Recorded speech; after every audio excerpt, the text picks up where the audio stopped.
Hello, this is Jose Luis here at Parametric Camp, and welcome to a new nerdy hacky video where what I would like to teach you is how to write a console application that sends keystrokes and send mouse clicks to another application, typically for the purpose of automating tasks, or in this case, for the purpose of keeping that application alive.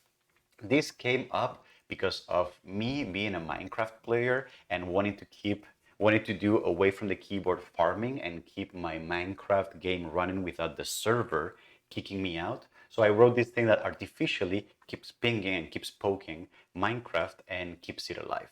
The way this works is that I can start this console application that tells me, hey, welcome, I'm going to keep your Minecraft alive. Can you tell me how much time you want in between ticks? 5 seconds, a random variation of 1 second, and 50 milliseconds between clicking. And what the app is doing is going to Minecraft, is bringing it on focus, is removing the game screen. And as you can see, it's going to start every 5 seconds, placing a torch and removing a torch. The reasons why I am chose to place a torch and remove a torch, I explain those in the actual tutorial.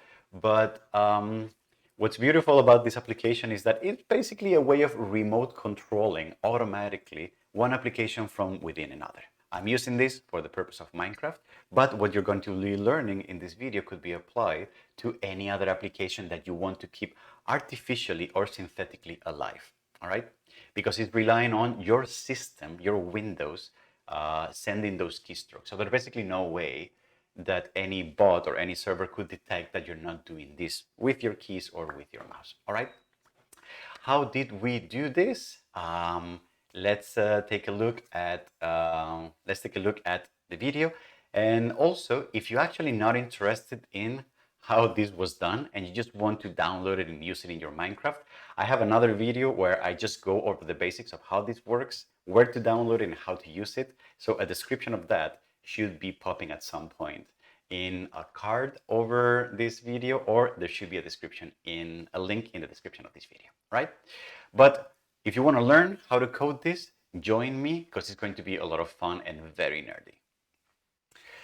All right, so let's get started. I'm going to assume for this video that you are familiar with C# development or with writing computer code. If you are not, if you are still a beginner, or if you're still getting your head around it, we have a full playlist of learning how to code from scratch using the C# programming language, and you can learn there how to start a Visual Studio project, a console application, and all those things, and how to write code the way we're going to do today here. Okay, so a card to that playlist will be popping up somewhere here, and there will be a link in the description to this video.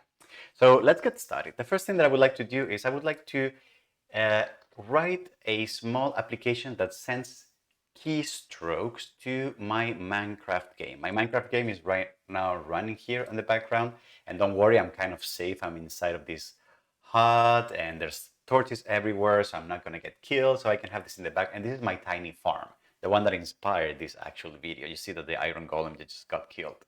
So I'm going to put this on hold, okay? And the first thing that I'm going to do is I'm going to write a small code that is going to find the application, the Minecraft application that is running right now on the system, and it's going to send some keystroke to that application. So let's try that. The way we're going to do that is that I'm going to be following some of the code that I saw here, and we're basically going to be importing in the function. We're going to be importing statically a DLL dynamically, which is going to be user32. And you probably can see how this DLL import function is not available. So I'm going to add this. So now that I have interoperability services, now I can use DLL import and make this function available to other functions that are living in my code. All right. And then the next thing that I would like to do is, first of all, I'm going to try to find which processes have the name of my Minecraft. So what that looks like is that I'm going to say process.get, and you can see that process is actually not available, also because we need to import it as a library. So I'm going to right click here, refactoring, and it's right now telling me that diagnostics is the one namespace that contains this functionality. So I'm going to say process.get get processes by name, and you might be inclined to say Minecraft, for example, okay? And if we do that, then let's see if this works. So let me print to the console how many elements we found, and let me perhaps write a for loop for each p in processes, then just write that ps, write a string version of that to the console. All right, so I'm going to then pause the console application. So press a key to exit, and I'm going to wait console.read key for that keystroke in order to finish the console application. This is something that we've done in other videos to show. All right, so if I do this and I run the code, what you can see is that first of all, it shows up on my other window. So let me fix that.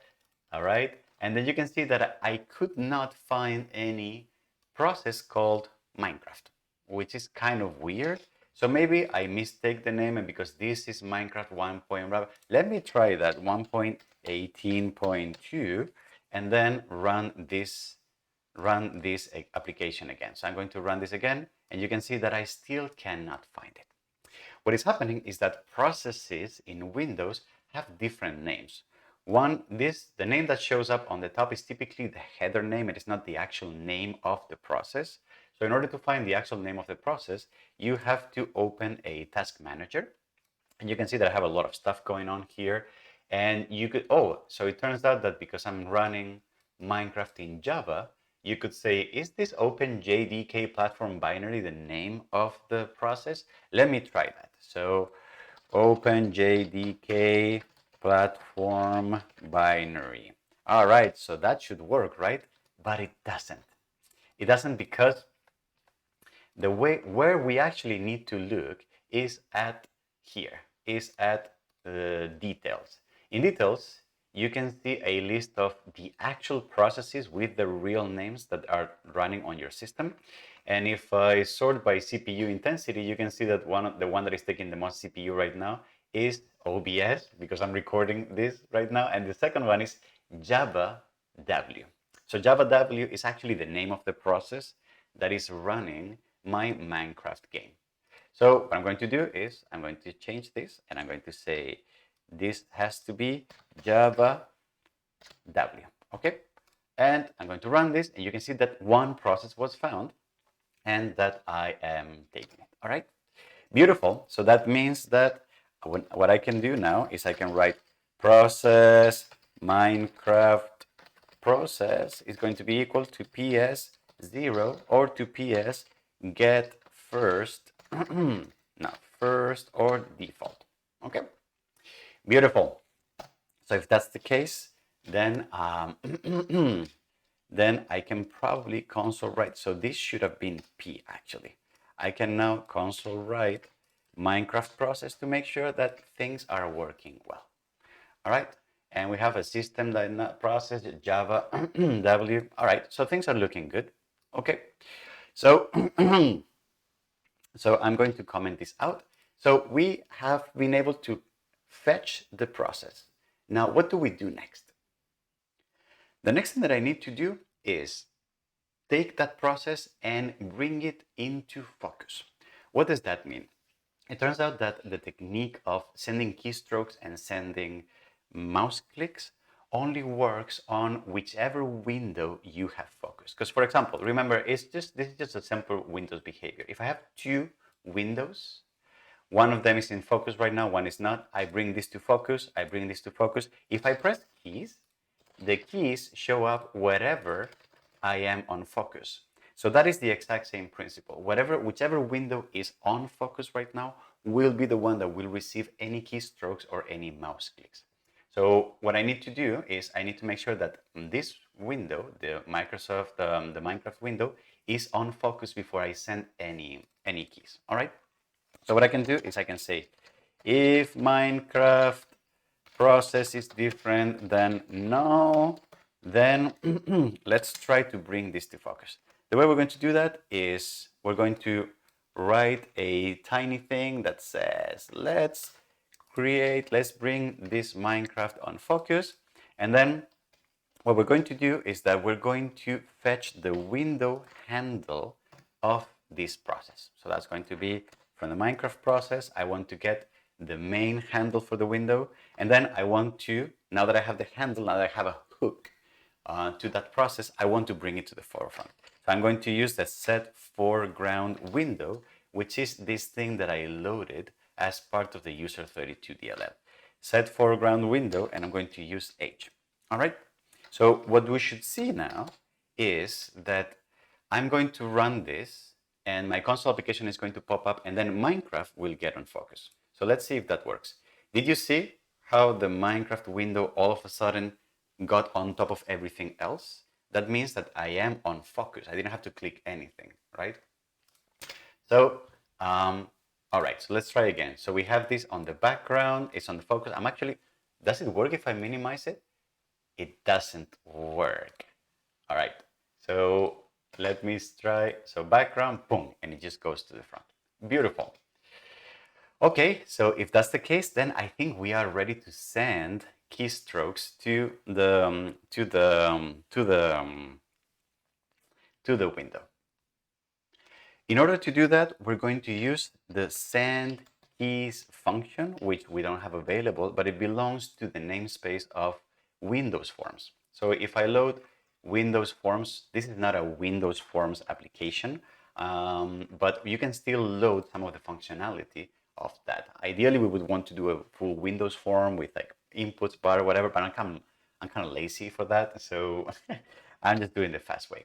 So what we can do is we can say, I'm going to send and wait a particular key to the process, okay?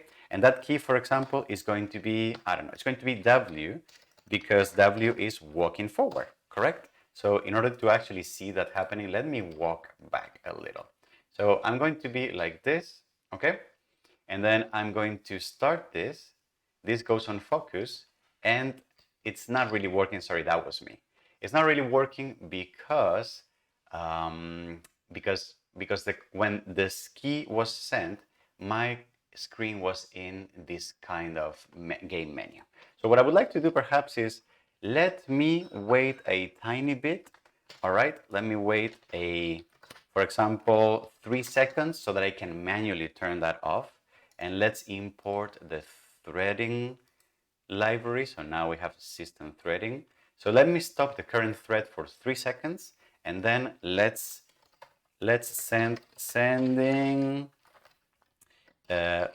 sending keystroke. Wow, that's pretty bad. All right. So look at what I'm going to do. I'm going to go back to game, and then I'm going to let it go and sending a keystroke. You can see that something happened, but it wasn't quite good. So I was actually trying this version. That's the version that was coming from this source that I read, and it wasn't really working well for me. And I ended up getting much better results with this other version. This other version involves using this library called Input Simulator Plus, which has some advantages over just using simple sending keys. I really got lost a little bit on the details because I'm not a Windows app developer per se, so I get a little lost when it comes to like how Windows handles Windows and keystrokes, etc., etc. But it turned out that this actually worked really well for me. So the way we're going to implement this library is that we could just download the project, we could build it, and we could add this as a DLL, but it turns out that it's already existing at the NuGet library repository. So what I can do is I can just go, in order to bring this into my project, I can go to right-click on project, manage NuGet packages, and then go to browse and then just look for the name, which was Input Simulator Plus. So I'm going to browse for Input Simulator Plus, and here the one by Theodoros Chatsigiannakis, and I'm going to download, I'm going to install this in my project, and now I have Windows Input as a project. Okay, beautiful. So I'm going to now import this using Windows Input. Okay, beautiful. So now what I can do is I can just I'm going to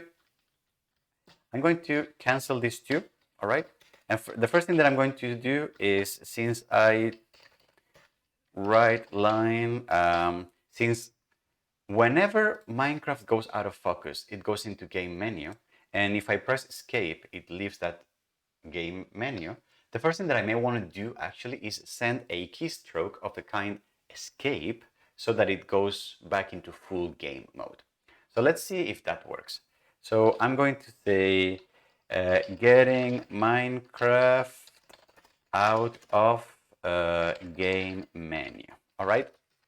And I'm going to do that. I'm going to wait 1 second. It's kind of okay to do things, to take time to do things, okay, specifically with these automated tasks. And then the next thing that I'm going to do is I'm going to say, first of all, let's create an input simulator here.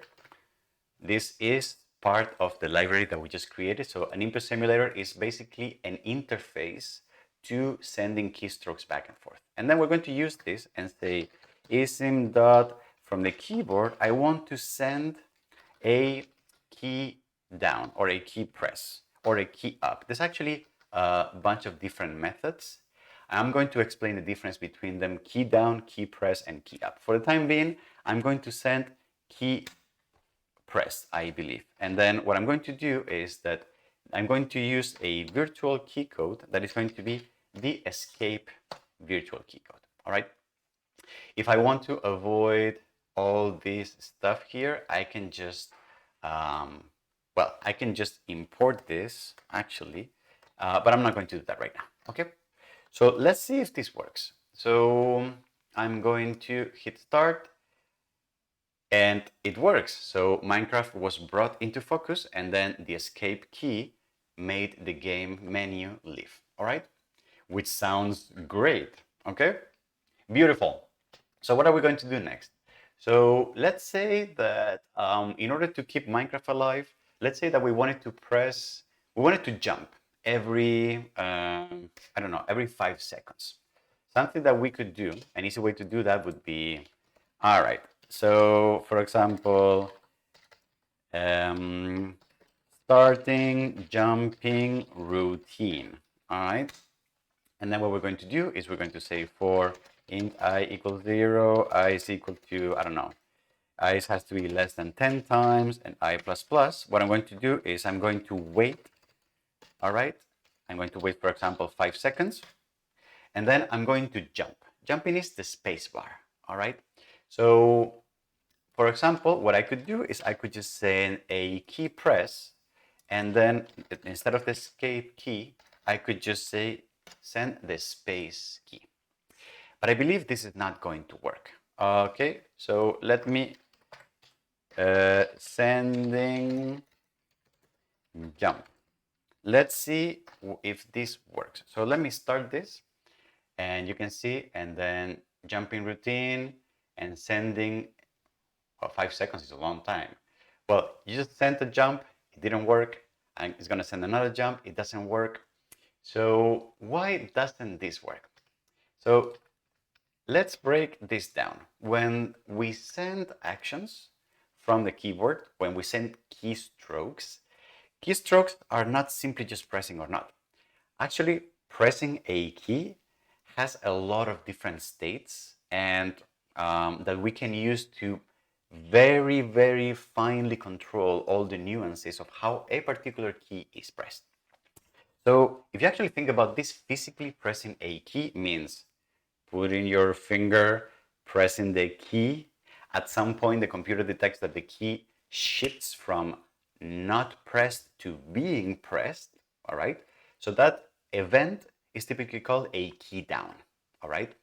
And then no matter how fast you do this, the key is being pressed or stays down for a few milliseconds until you start releasing your finger from the key, at which point, at some point, the computer detects that the key goes from being pressed to not being pressed. That is what's called the key up event, all right? So whenever you press a key, it's actually two different events. It's key down plus a key up, and that is what we detect as a full featured pressing a key. That is what key press as a function is trying to emulate. So key press basically sends to Minecraft both things, key down and key up. For escape, it worked because escape can just work right away. However, for jump, I think it doesn't work because I think Minecraft detects that if you press, so this key press, the key down and key up that is embedded inside of key press is basically instantaneous. It's kind of a split second, especially because we're doing this digitally, because we're not doing it physically. And because it's such a split second, my intuition is that Minecraft is not reading that because it basically feels like it's too. So if I just, you see, if I were to press just like real quick, you know, like real quick, you see how it doesn't jump? I believe Minecraft has some kind of way of detecting that the keystroke was too short and then preventing the player from actually moving. So in that case, what we will need to do is we will need to manually mimic the key down and the key up and give it some kind of interval in between. So the way to do that can be, first of all, let me set a key down event. Let me sleep for a tiny split second, let's say, for example, 50 milliseconds, like a tiny bit. And then let's send another event that is going to be key up, all right? So let's send a key up event, all right? So we send both so that we explicitly say we are down 50 milliseconds and we're back up. And then if I do that and I run this, it goes back to focus and still doing 5 seconds, which is kind of a long time. But whoa, it jumped. What? How cool is this? Another one. Whoa, another jump. And a third one. Come on, give us a third one. And a jump. Woohoo! This is very cool. So we are now remotely, in de facto, we are remotely controlling Minecraft from an external application. Can you see how this could get so complex that we could write routines to like move back, move forward, mine automatically, do like, there's a lot of things that we can do with this, right? In this video, we're targeting avoiding AFK disconnections from the realm, but this is the reason why you could just basically write an application to control any other application in whichever way you want. All right. Now, my experience was that when I tried this, I thought that this would be enough to prevent timeouts from a realm, but it turns out that it wasn't. It turns out that jumping, just jumping, even though it was a way of preventing idleness, still led to timeouts. And my intuition is that the reason why that happened is that jumping in place, it's an operation or it's an action that is actually doesn't require exchanging any real information with the server. Since you don't have to update your jump with any other players, and since the map, the physical world doesn't change when you jump, my intuition is that because there's no data exchange, that's why the timeout was still triggered in the Minecraft realms. So what I actually ended up doing was following this exact same technique, but creating some kind of routine that had an impact or that requires some data exchange and some data updates in the server. What that means is that what I did was I wrote something that changed the physical world, and it ended up being this application where I was basically facing a wall, and then I was placing a torch and removing the torch, placing a torch and removing a torch. And that ended up working because my assumption is that it requires, first of all, changing the region file because you are adding a block here, you're adding a torch, and that is information that needs to go into the region file. And the other one is that when you place a torch, the light map around that area needs to change and needs to get recomputed. And that is something that also requires computation from the server. So this actually ended up working for me. So how are we going to do that? Because this is keystrokes, right? So this is mouse strokes. So we can do mouse strokes as well from our app. Let me show you how to do that. So instead of sending a jump, let's rewrite this whole thing, okay? And let's say I'm going to place a torch, all right? And then what I'm going to do is sim.mouse instead. And then I'm going to do is I'm going to say, what was it was right click, right? So right click is placing a torch. So I'm going to say right click, right button down. Do I need to do down, or could I just get away with pressing? Let me look at my notes. I think I need to go down. So right button down, then I'm going to thread sleep for 50 seconds and asim mouse right bottom up. So that's one thing. Okay. And then after that, what I'm going to do is I'm going to sleep for another 5 seconds. Okay, I'm actually going to reduce this so that you can see it better. 2 seconds. Place the torch, remove torch, and then I'm going to change this to left button. So left button and left button up. All right. Are you ready for this? Okay, so I'm going to here replace, remove, place, remove, and place, and remove. The only thing that you need to take care of is to make sure that the player is right aligned with some kind of solid block that we can place and remove torches from. But I tried this for 2 hours. I actually have a video of this. Do I have a video of this? Where do I have a video of this? Let me show you. Where do I have a video of this? Didn't I make a... oh, where do I have a video of this? Here. So this is a time lapse of 2 hours of AFK using this technique of placing and dropping the torch. 2 hours. All right, and it led me to like a full chest full of iron. In the case of my,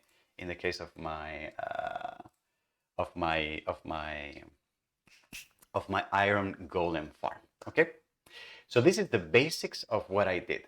Now, things can be a little cleaner because first of all, I used a for loop to just do this 10 times, and you would probably want to do this infinitely. Also, we may want to give the user the possibility of inputting how many seconds between placing things. We may want to add some random variations so that it's not always the exact same amount in case Minecraft is parsing for bots to do this automatically. I don't know.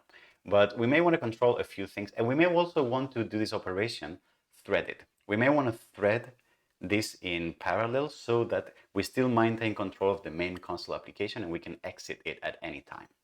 So I rewrote this to make it a little cleaner. Let me show you what that looks like. Let's take a look at the changes. So I'm going to start the new version, and what you can see is that immediately it asks me, well, welcome to the poker, blah, blah, blah. What is the time in ticks in between seconds? So I want to do, for example, 5 seconds. Do you want some random variation? So like a plus or minus a few seconds? Yeah, I want plus or minus 1 random second at any time. And what is the length of that clicking that you want to do? Which I'm going to keep at 50 milliseconds, which is kind of fine. So, as you can see, well, my Minecraft was minimized, so that was not working. So let me do this again. 5, 1, and 50, and then the Minecraft goes on focus. It removes the game menu, and then at some point it starts placing and removing the torches. Right? Yes, exactly. Place and remove, and you can see that I'm also there on the console. I'm printing when the application is poking Minecraft with some kind of action. All right. And this is actually the one app that I used last night to make sure that this worked. So how does this work? So how did I do this? Well, the code is basically the same thing. The only thing that I did was that in the main application, I wrote a couple of things to be able to take input from. So basically, I created some default values. Then I wrote some code to take input from the user in case the user wanted to override those defaults. You can press enter and keep going, or you can override those defaults. And then once that was ready, what I did was I started a thread with a particular function that I called ticker. Or actually, I should call this the poker, because that's what the name of the whole thing is. And then that threaded function is a function that contains that code, very similar code to what we just did. We fetch the process, we take the first one, and then we find that we set it to the foreground. We send the escape key so that we turn the game menu off. And then this is basically an infinite while loop that is executing over and over again. And we can do this because it's threaded. So we still have control of the main application, and we can still exit from the main application. Then here we calculate a random number so that we calculate the delta of the difference in time. We calculate how much time we want to sleep based on that randomness. And then we send a right button down and up, and then we send another left button down and up again. Same thing that we just did, is only we're taking some inputs and we're just threading that. All right. So I think, so that's going to be 4, 1, and 50. So I think that's everything I wanted to show you. So this is working, and you can actually go to the GitHub repository. There will be a link to the GitHub repository coming up in a card here on the corner or in the description of this video. And you can just either build this from scratch if you use Visual Studio, or you can just download from the releases an executable that you can just download and use if you're not interested in building this yourself. Okay, this was working for me. It was tested as of today, which is April of 2022, and version 1.18.2 of Minecraft. If you're watching this from the future and it's not working anymore, you're welcome to leave a comment and with an improvement, or you're welcome to submit a pull request on the repo. And what I find interesting is that what you have learned in this tutorial can be used to basically create any application that talks and sends keystrokes, artificial synthetic keystrokes and mouse clicks to any other application. So if you want to use this for any other, to avoid any other idling or any other application, or I don't know, whatever you want to do with this is absolutely up to you. But you can use this to control video games automatically, or to control chatbots, or I don't even know. Okay, to click on a browser and do like, am I a robot? Yes, click here. I am a robot. All right. Oh, and just one question that came up while recording this video. No, unfortunately, there's no way you can do this and keep this thing working in the background of your computer while you're doing something else, because this process requires that the main window, the main Minecraft window, goes on focus and is the one that you interact with. So I actually can interact with this right now, but if I leave the focus and I go into something else, then the poking is just not happening again, and the clicks are being sent, to whichever main window you are right now. So you see, this was a right click, and now I'm going to see a left click happening here. You see? There's just simply no way to do that in the background, as far as my understanding goes. Okay, I might be wrong on this. But if anyone finds a version of this to do this in the background, please feel free to write that in the comments and I will pick that up.